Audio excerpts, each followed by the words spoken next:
Құрметті Тавда қаласының тұрғындары және Тавда орталықтандырылған кітапхана жүйесінің әріптестеріміз.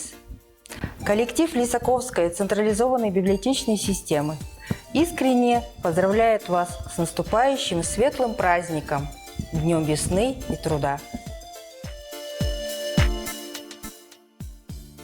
У наших государств одна история – многовековые добрососедские отношения.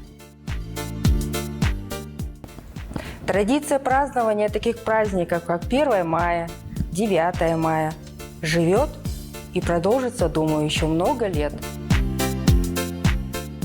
1 мая в Казахстане – это День единства народа Казахстана.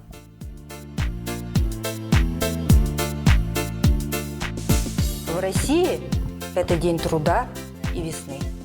Названия праздников разные, но при этом есть и общие черты.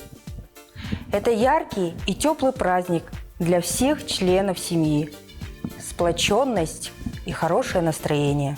Мы желаем вам и вашим семьям мира, добра и благополучия, достатка и процветания, успехов в труде. Пусть первомайский праздник объединяет, греет и радует всех весенним солнечным днем.